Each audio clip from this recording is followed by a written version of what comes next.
السلام عليكم ورحمة الله وبركاته. الحمد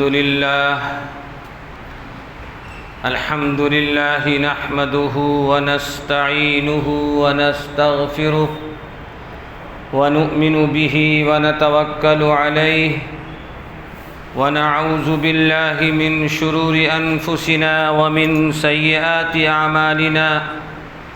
من يهده الله فلا مضل له ومن يضلله فلا هادي له. ونشهد أن لا إله إلا الله وحده لا شريك له. ونشهد أن سيدنا ومولانا محمدًا عبده ورسوله. أما بعد أرسله بالحق بشيرا ونذيرا وداعيا إلى الله بإذنه وسراجا منيرا. فأعوذ بالله من الشيطان الرجيم. بسم الله الرحمن الرحيم. فإذا أفضتم من عرفات فاذكروا الله عند المشعر الحرام. وقال النبي صلى الله عليه وسلم: الحج المبرور ليس له جزاء في الجنة، أو كما قال عليه الصلاة والسلام. برادران اسلام، بزرگان محترم، امت کے غیور نوجوانوں، تمام تر حمد و ثنا اور خوبیاں اس خالق و مالک کے لیے جس نے ہمیں اور آپ کو ایمان کی عظیم ترین نعمت عطا فرمائی، اور لاکھوں کروڑ درود و سلام ہو امام الانبیاء خاتم الرسل جناب محمد الرسول اللہ صلی اللہ علیہ وسلم پر، جن کی محنت اور کاوشوں کے صدقے میں آج ہم سب مومن اور مسلمان ہیں.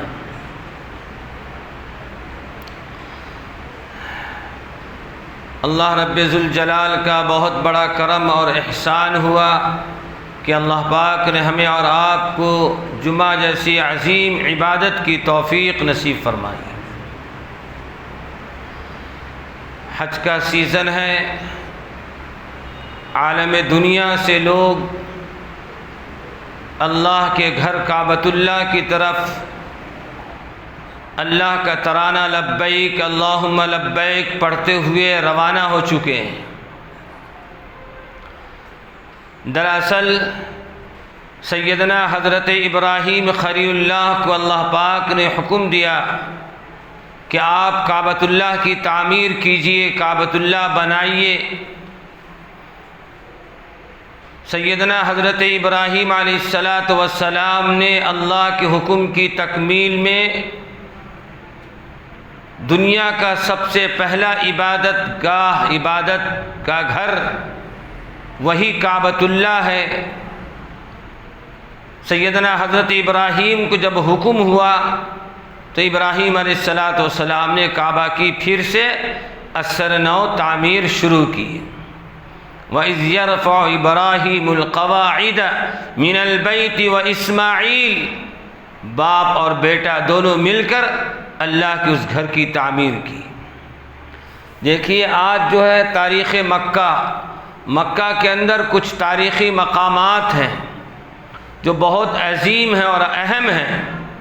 ان میں خاص مکے کے اندر تقریباً 7 مساجد ایسی ہیں جس کو مورخین نے اور محدثین نے جس کے فضائل بڑی تفصیل کے ساتھ لکھے ہیں. لہذا تفصیل کا وقت نہیں ہے، بس صرف اشارہ کرنا ہے.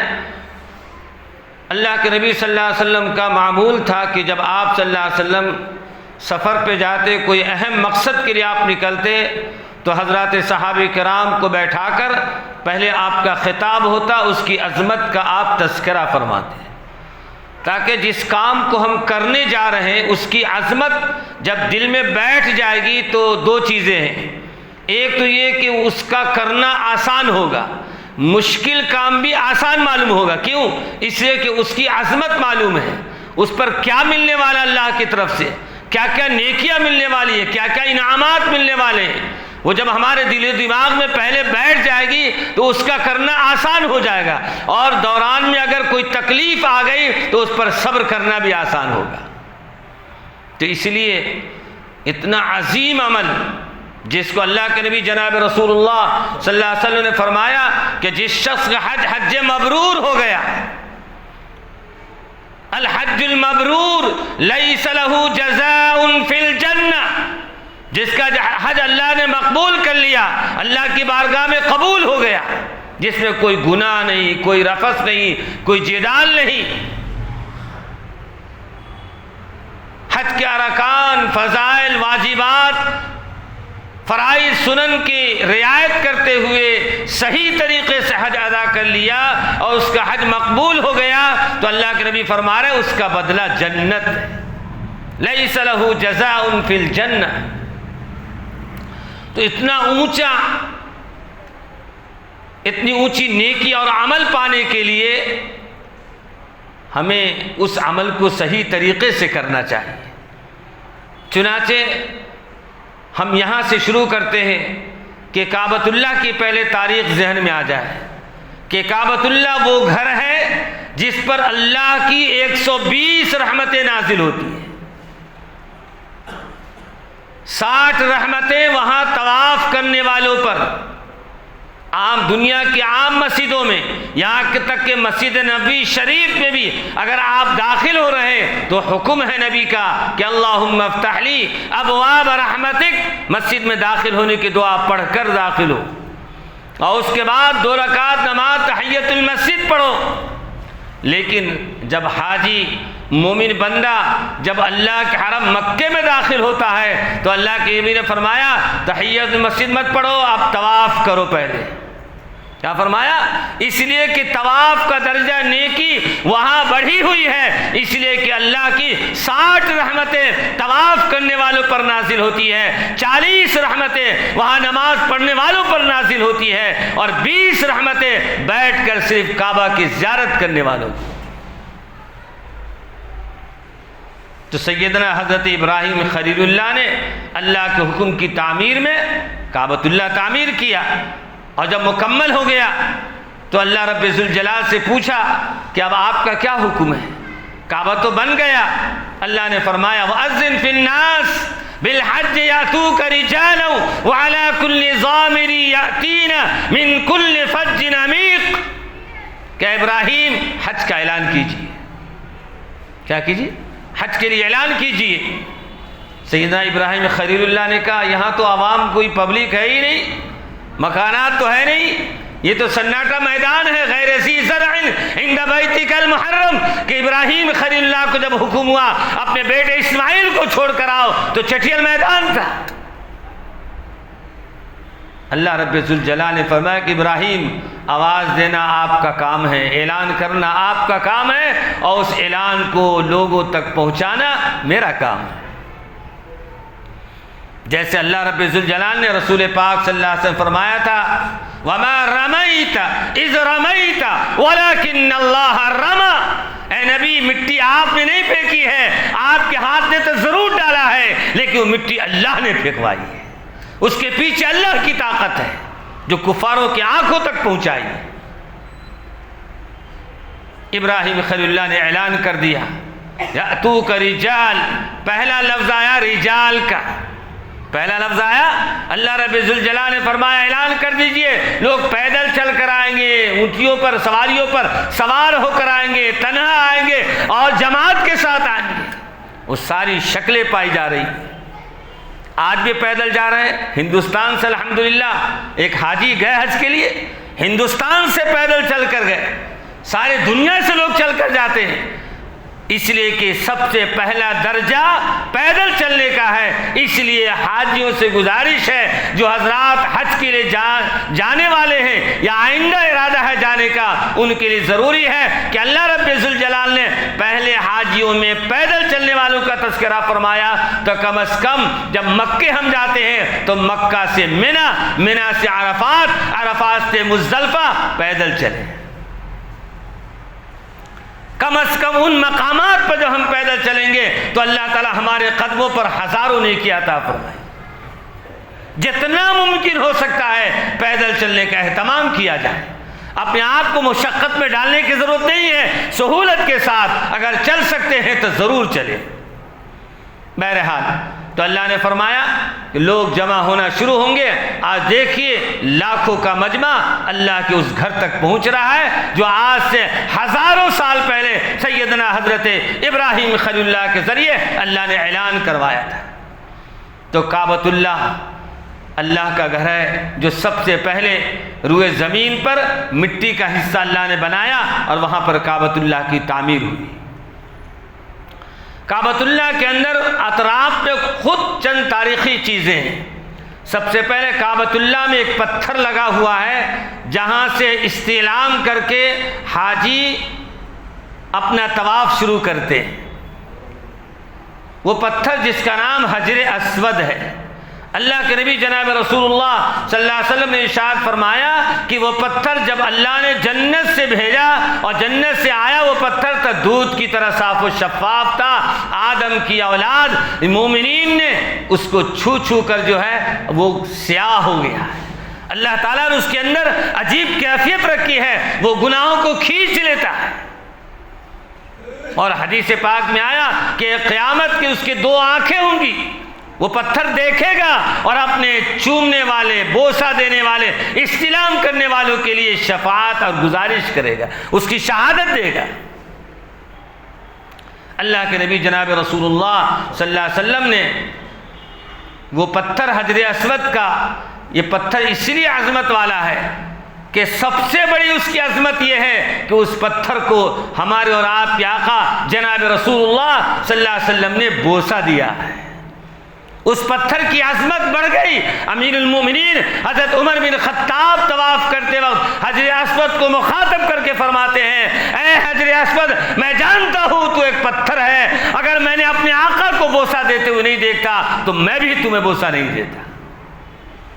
اس پتھر کی عظمت اس لیے بڑھ گئی ہے، وہ پتھر کو اللہ کے نبی صلی اللہ علیہ وسلم کا دست مبارک لگا ہے، آپ نے اسے بوسہ دیا ہے، آپ نے اسے چوما ہے، اپنا ہونٹ مبارک لگایا. تو ایک تو حجر اسود ہے. حجر اسود اور کعبۃ اللہ کے درمیان کا ایک چھوٹا سا حصہ ہے جس کو ملتزم کہتے ہیں.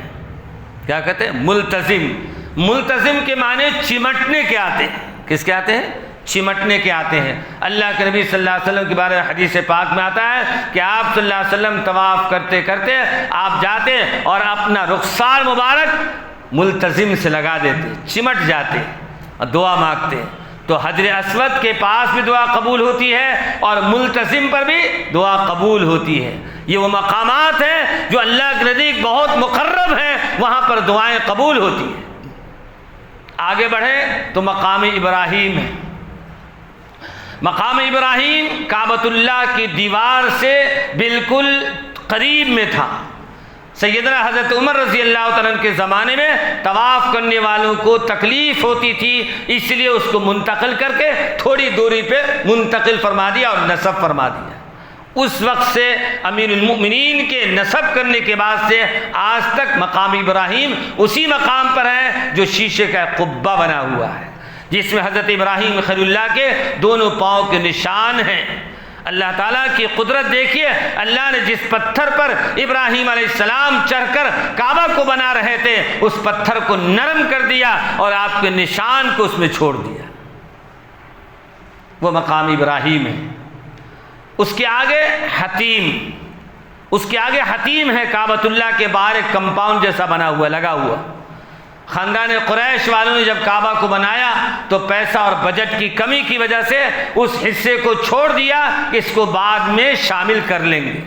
جیسے ہم اپنے مکانات بناتے ہیں نا تو بجٹ کم ہونے کی وجہ سے کچھ حصہ چھوڑ دیتے ہیں، اس کو بعد میں کچھ بنا لیں گے، شامل کر لیں گے. اللہ کے نزدیک جو ہے اللہ کی حکمت دیکھیے کہ آج تک وہ ایسے ہی خالی ہے. آج کعبۃ اللہ کے اندر نماز پڑھنے کی اگر کسی کو آرزو اور تمنا ہوتی ہے اور ہونی چاہیے تو وہ چاہے کہ کعبہ میں نماز پڑھے تو ممکن نہیں ہے. اگر اللہ چاہے تو ممکن ہے، لیکن اسباب کے درجے میں ممکن نہیں ہے کہ آپ جا کے اندر کعبہ میں نماز پڑھ کر آئیں. تو اللہ تعالیٰ نے وہ حصہ باہر کر دیا کہ اگر کسی شخص نے حتیم کے اندر نماز پڑھ لیا تو اس نے کعبہ کے اندر نماز پڑھا. یہی وجہ ہے کہ طواف کے اندر حتیم شامل ہے. اگر حتیم کے اندر سے کسی نے طواف کر لیا تو اس کا طواف ہوگا ہی نہیں، اس سے کہ کعبۃ اللہ کا ایک حصہ اس نے چھوڑ دیا. یہ اس بات کی دلیل ہے کہ حتیم میں جس نے نماز پڑھا اس نے کعبہ میں نماز پڑھنے کے برابر ہے. اگر موقع مل جائے حاجیوں کو، یہ خوش نصیبی کی بات ہے کہ اگر 2 رکعت نفل یا فرض پڑھنے کا موقع مل جائے فوراً وہاں نماز اندر پڑھ لیجیے. یہ تو حتیم ہو گیا. اس کے بعد کعبۃ اللہ کا جس طرف دروازہ ہے، جس سمت کو دروازہ ہے، اس سمت کو صفا مروہ کی پہاڑی ہے، جہاں سے حاجی لوگ صفا مروہ کے درمیان سعی کرتے ہیں. دیکھیے صفا اور مروہ پر زمانے جاہلیت میں 2 بت رکھے ہوئے تھے، 2 بت رکھے ہوئے تھے. جب اسلام آیا اور اللہ کے نبی صلی اللہ علیہ وسلم نے حکم فرمایا کہ صفا مروہ کے درمیان سعی کی جائے تو بعض صحابہ کو جھجک ہونے لگی. اور یہاں تو 2 بت رکھے ہوئے ہیں، صفا پر ایک بت ہے اور مروہ پہ ایک بت ہے، یہ تو بت کی پوجا کے مشابہ ہو جائے گا. تو اللہ تعالیٰ نے قرآن پاک کی آیت نازل فرمائی، ان الصفا والمروۃ من شعائر اللہ، کہ صفا اور مروہ یہ 2 بت کی وجہ سے یہاں حاجی لوگ سعی نہیں کرتے ہیں، بلکہ صفا اور مروہ کے درمیان جانا اور آنا اللہ کا حکم ہے، اور صفا مروہ اللہ کی نشانیوں میں سے ایک نشانی ہے. ان الصفا والمروۃ من شعائر اللہ، شعائر الہ اسلام میں سے ہے، علامات میں سے، نشانیوں میں سے. تو نبی کی سنت کی وجہ سے صفا مروہ کے درمیان سعی کی جاتی ہے، نہ کہ ان دونوں بت کی وجہ سے کی جاتی ہے. بعد میں ان دونوں بتوں کو اللہ کے نبی صلی اللہ علیہ وسلم نے وہاں سے ہٹوا دیا. یہ صفا مروہ ہے. وہاں کرنا کیا ہے وہ انشاءاللہ بعد میں آئے گا، ابھی صرف زیارت کی چیزیں آپ کو بتائی جا رہی ہیں. صفا پہاڑی کے پیچھے ایک اور پہاڑی ہے جس کا نام ہے جبل ابی قبیس. وہ جبل ابی قبیس اسلام کا، دنیا کا سب سے پہلا وہ پہاڑ ہے. زمین کا سب سے پہلا حصہ اللہ نے اس جگہ پر پیدا کیا جہاں پر کعبہ ہے، اور پہاڑ کا سب سے پہلا حصہ جو بطور میخ کے اللہ نے پہاڑوں کو بنایا وہ جبل ابی قبیس. اس کے بعد صفا اور مروہ کے درمیان میں جو دروازہ ہے جس کا نام ہے باب السلام. پہلے تو بالکل وہ دروازہ کھلا ہوا تو لوگ جاتے آتے تھے، اب تو وہاں پر 3 منزلیں بنا دی گئی ہیں، لیکن پھر بھی ان میں سے راستہ نکلا ہے. تو صفا اور مروہ کے درمیان سے جو راستہ باہر جاتا ہے اسی دروازے کا نام ہے باب السلام. اسی دروازے کا نام ہے باب السلام. حرم پاک میں اس دروازے سے آنا افضل لکھا ہے علماء نے، اس لیے کہ اللہ کے نبی صلی اللہ علیہ وسلم حرم پاک میں باب السلام سے تشریف لاتے تھے. اور جب صفا مروہ کے باہر آپ نکلیں گے تو وہاں پر حضرت رسول اللہ صلی اللہ علیہ وسلم کا پیدائشی گھر حضرت آمنہ رضی اللہ تعالی عنہ کا جو گھر ہے وہی گھر تھا جہاں جس کو اب لائبریری بنا دی گئی ہے، مکتب کے نام سے وہاں لکھا ہوا بورڈ لگا ہوگا، لیکن مقام وہی ہے، جگہ وہی ہے. وہاں پر ایک لائبریری بنا دی گئی، شام کے وقت میں کھلتی ہے، وہ جانے کی اجازت ہوتی ہے.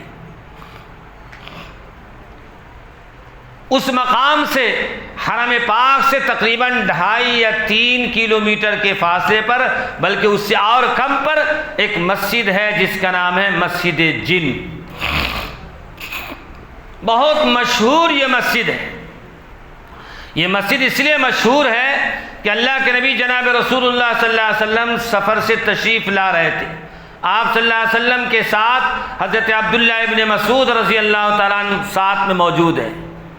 بخاری شریف میں روایت آئی ہے، شام کا وقت ہوا، اللہ کے نبی صلی اللہ علیہ وسلم نے حضرت عبداللہ ابن مسعود رضی اللہ تعالیٰ عنہ کو فرمایا تم یہیں پر ٹھہرے رہو، میں جا کر آتا ہوں.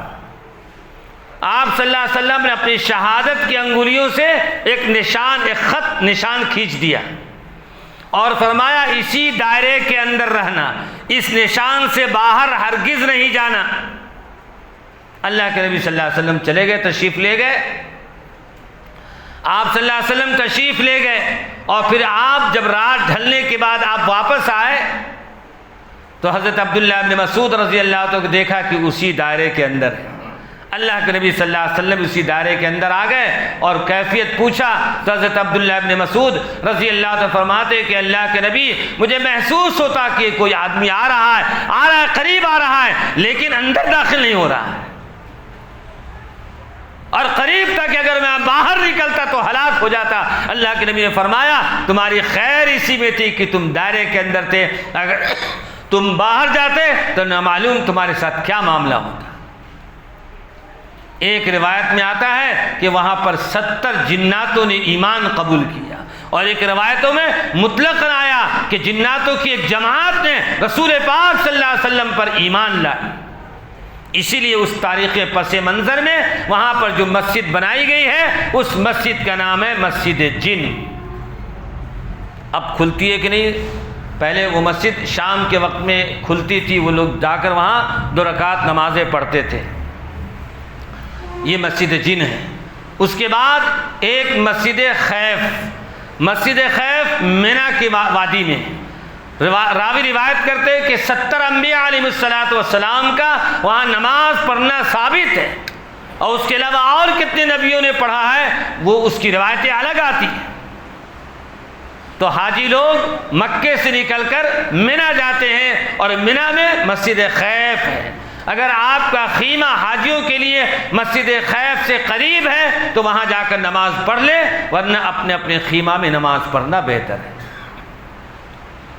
اسی طرح مزدلفہ میں ایک مسجد ہے جس کا نام ہے مسجد مشعر الحرام۔ اللہ رب العالمین قرآن مجید میں فرمایا فَإِذَا عَفَزْتُم مِّنْ عَرَفَاتٍ فَاذْكُرُوا اللَّهَ عِندَ الْمَشْعَرِ الْحَرَامِ، کہ جب تم عرفات سے فارغ ہو جاؤ، عرفات سے واپس آ جاؤ اور مزدلفہ کی وادی میں آ جاؤ تو مسجد حرام میں تم اللہ کا ذکر کرو، یعنی عبادت کرو اور نماز پڑھو۔ اللہ کے نبی جناب رسول اللہ صلی اللہ علیہ وسلم حجۃ الوداع میں عرفات سے واپسی پر آپ نے مسجد مشعر حرام میں آپ نے نماز ادا فرمائی تھی۔ وہاں نماز پڑھنا بڑے فضیلت ہے، لیکن یہ ساری چیزیں اس وقت ہیں جب سہولت سے ہم وہاں جگہ مل جائے۔ ایک مسجد ہے مسجد نمرہ، یہ عرفات کے میدان کی مسجد ہے، سب سے بڑی وہاں پر مسجد ہے۔ اللہ کے نبی جناب رسول اللہ صلی اللہ علیہ وسلم نے اسی مقام پر جہاں پر جبل رحمت کی چھوٹی سی پہاڑی ہے، اسی کے دامن میں اونٹ پر سوار ہو کر اللہ کے نبی صلی اللہ علیہ وسلم نے خطبہ دیا تھا۔ تو میدان عرفات میں 2 چیزیں ہیں، ایک جبل رحمت کا پہاڑ، جبل رحمت کے پہاڑ کے دامن میں آپ دیکھیے گا چھوٹی سی پرانے زمانے کی نہر جیسا بنا ہوا ہے، اس نہر کا نام ہے نہر زبیدہ۔ تاریخ اسلام میں لکھا ہے اس نہر کا نام ہے نہر زبیدہ۔ عراق سے خاتون جو وہاں کی ملکہ تھی جب حج کو آئی تھی تو حاجیوں کے لیے پانی کی پریشانی دقت دیکھ کر وہ عراق سے لے کر مکے سے مینا سے مزدلفہ اور مزدلفہ سے عرفات تک نہر کچی نہر بنا کر لائی تھی، اور وہاں سے یہاں تک پانی جاری کیا تھا اور حاجیوں کے لیے سہولت کیا تھا۔ اللہ ان کو جزائے خیر عطا فرمائے۔ وہ تاریخ کا منظر بھی آپ جا کر دیکھیں، مزدلفہ میں بھی ہے، مینا میں بھی ہے، عرفات میں بھی ہے، لیکن آپ کو ڈھونڈنا پڑے گا۔ جا کر ہوٹ میں عیش مستی کریں گے تو پتہ نہیں چلے گا۔ جاتے ہیں یہاں سے لوگ، حاجی لوگ، عمرہ کرنے والے سب نہیں، کچھ لوگ ہیں ایسے بس گھر سے پریشانی سے نکلے، اب وہاں آرام بہترین کھانا ملے گا اور پڑے رہتے ہیں۔ جا کر دیکھیے، تاریخی مقامات کو ڈھونڈیے تاکہ ان فضائل تک ہم پہنچ سکے، ہمارے مقدر میں وہ فضائل مل سکے۔ تو یہ مسجد مشعر الحرام ہے، اور عرفات میں ایک جبل رحمت ہے اور دوسرے مسجد نمرہ ہے۔ اس کے بعد مکے کے اندر اور کچھ زیارت کے مقامات ہیں، ان میں غار حرا جو مسجد حرام سے تقریباً 6 کلومیٹر کے قریب کے فاصلے پر ہے۔ مسجد حرام سے غار حرا پر جانے کے لیے، جس کو آپ جبل نور کہتے ہیں، نام بدل گیا، چینج ہو گیا، کیوں؟ نسبت بدل گئی۔ کیا ہو گئی؟ نسبت بدل گئی۔ نسبت کی بہت اونچی بات ہوتی ہے جی۔ کپڑا ہے، ہم لوگ پہنتے ہیں، استعمال کرتے ہیں، اور اسی کپڑے کو لا کر اس میں آپ کپڑے کے جزوے دان بنا دیتے ہیں، جس کو چنچی بولتے ہیں یہاں، جس میں قرآن شریف رکھا جاتا ہے۔ اب دیکھیے اسی کپڑے کو وہی دکان سے آپ لائیں، استعمال کریں، وہ الگ ہے، اس کی نسبت قرآن سے لگے تو اس کو آپ قرآن کو بھی چومتے، اسے بھی چومتے۔ نسبت دیکھیے، اللہ کے نبی جناب رسول اللہ صلی اللہ علیہ وسلم نے حجر اسود کو چوما تو اس کا درجہ بڑھ گیا۔ تو اسی طرح اللہ کے نبی صلی اللہ علیہ وسلم عرفات کے میدان میں، جب ہم یہ دو چیزیں ہیں، اور عرفات کے بعد غار حرا کی بات چل رہی تھی، تو اس کا نام غار حرا تھا اسلام سے پہلے جب اللہ کے نبی صلی اللہ علیہ وسلم پر قرآن کی سب سے پہلی آیت اور سب سے پہلی سورت اقرا بسم ربک الذی نازل ہوئی، تب اللہ کے نبی نے فرمایا یہ غار حرا نہیں، یہ جبل نور ہے۔ کیا فرمایا؟ جبل کے معنی عربی میں پہاڑ کے آتے ہیں، نور کے معنی روشنی کے آتے ہیں۔ اللہ نے اپنا نور یعنی اپنا قرآن نازل کیا۔ اللہ کے نبی نے فرمایا یہ جبل نور ہے، روشنی والا پہاڑ ہے، اسلام کے لیے، پوری انسانیت کی ہدایت کے لیے جو اللہ کی طرف سے نور آیا، جو اللہ کی طرف سے پیغام اور قرآن آیا، وہ جبل غار حرا پر یعنی جبل نور پر نازل ہوا۔ اس کی اونچائی تقریباً 600 میٹر لمبا اونچا ہے۔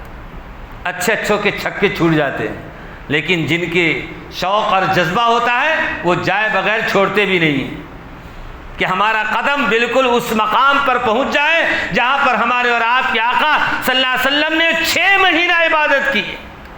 اس مقام پر بیٹھ کر اللہ کے نبی نے 6 مہینہ عبادت کی ہے، جب جا کر وہاں پر پہلی وحی اقرا بسم ربک الذی نازل۔ یہ تو غار حرا ہے۔ ٹور والے گروپ والے لے جاتے ہیں، وہ دور سے دکھا، دیکھو یہ جبل نور ہے، جب غار حرا ہے۔ آپ کو چاہیے کہ اپنا پیسہ ان چیزوں میں خرچ کیجیے، نہ کہ شاپنگ میں۔ 5 ریال 10 ریال دے کر آپ وہاں جائیے، غار حرا جائیے، الگ سے جائیے۔ ایک غار ثور ہے جہاں اللہ کے نبی صلی اللہ علیہ وسلم نے ہجرت کی رات میں آپ نے وہاں قیام فرمایا تھا، 3 دن اور 3 رات، وہ بھی ہزاروں فیٹ اونچا پہاڑ ہے۔ اس پہاڑ پہ جائیے جہاں اللہ کے نبی صلی اللہ علیہ وسلم 3 دن اور 3 رات آپ نے قیام فرمایا۔ اور اس کے بعد ایک مسجد جعرانہ ہے۔ مسجد جعرانہ اللہ کے نبی صلی اللہ علیہ وسلم، یہ طائف کے راستے میں، کہاں ہے؟ طائف کے راستے میں ہے۔ اللہ کے نبی صلی اللہ علیہ وسلم غزوہ حنین سے تشریف لا رہے تھے، تو آپ صلی اللہ علیہ وسلم نے اس مقام پر قیام فرمایا، وہاں پر آپ ٹھہرے۔ وہاں ایک کنواں ہے جس کے اندر پانی بہت نیچے تھا۔ اللہ کے نبی صلی اللہ علیہ وسلم سے صحابہ نے فرمایا اللہ کے نبی پانی بہت نیچے ہے، آپ اپنا لعاب مبارک ڈال دیا، پانی شیریں ہو گیا اور پانی اوپر آ گیا۔ مقام جعرانہ، اللہ کے نبی صلی اللہ علیہ وسلم نے وہاں احرام باندھا اور آپ نے وہاں سے عمرہ فرمایا۔ اس لیے علماء اپنی کتابوں میں لکھتے ہیں کہ وہاں سے عمرہ کرنا افضل عمرہ ہے۔ اور عمرے کے لیے مسجد عائشہ، حجۃ الوداع کے موقع پر اللہ کے نبی صلی اللہ علیہ وسلم، اما عائشہ رضی اللہ تعالی عنہا جب مکہ آئی تھی تو ان کا عمرہ عوارض کی وجہ سے عمرہ نہیں کر سکی تھی۔ حج کے بعد اللہ کے نبی صلی اللہ علیہ وسلم سے فرمایا کہ اللہ کے نبی میرا عمرہ تو باقی ہے، تو آپ صلی اللہ علیہ وسلم فرمایا، ان کے بیٹے حضرت عبد الرحمن رضی اللہ تعالیٰ نے فرمایا کہ جاؤ امی کے ساتھ جاؤ مسجد تنعیم میں، وہاں جا کر احرام باندھ کر حرم شریف آنا اور اس کے بعد عمرہ کرنا۔ تو اللہ کے نبی صلی اللہ علیہ وسلم کے کہنے پر اما عائشہ صدیقہ رضی اللہ تعالیٰ عنہ مسجد عائشہ گئی، اس لیے اس مسجد کا نام مسجد عائشہ ہے۔ وہاں آپ گئی اور آپ نے وہیں سے عمرہ کی نیت کی اور وہیں سے آپ آ کر پھر آپ نے اپنا عمرہ کیا۔ تو مسجد تنعیم اسے کہتے ہیں، مسجد عائشہ کہتے ہیں، ان تاریخ مقامات میں وہ ایک تاریخ ہے۔ اور ایک تاریخی جگہ طائف تو سب کو معلوم ہے، کہ اللہ کے نبی صلی اللہ علیہ وسلم پر جب ظلم اور زیادتی ہوئی اور بہت زیادہ ستایا گیا اور آپ کے جسم کو خون سے لہو لہان کر دیا گیا، آپ صلی اللہ علیہ وسلم وہاں بیٹھ کر تھک کر آ کر لہو لہان ہو کر ایک باغ میں آ کر سہارا لے کر آپ بیٹھے تھے۔ اس مقام پر بھی مسجد بنائی گئی ہے، طائف جانے کا اللہ اگر موقع دے تو آپ جا کر اس کی بھی زیارت کر سکتے ہیں۔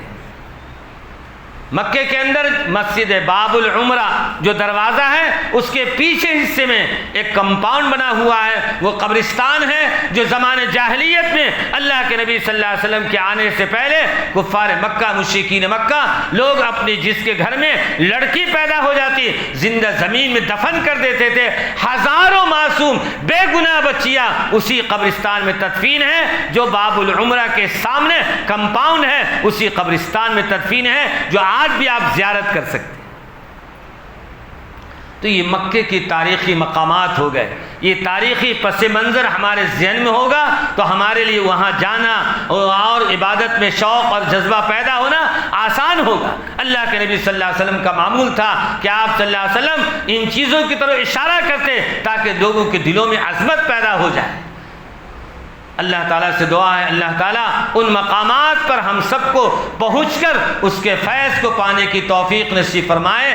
ہر وہ کام کرنا ہے جو سنت سے ثابت ہے اور ہر اس کام سے بچنا ہے جس سے اللہ کے نبی صلی اللہ علیہ وسلم نے منع فرمایا ہے۔ ایک مقام تاریخی مقام میں چھوٹ گیا، وہ مقام ہے مقام حدیبیہ۔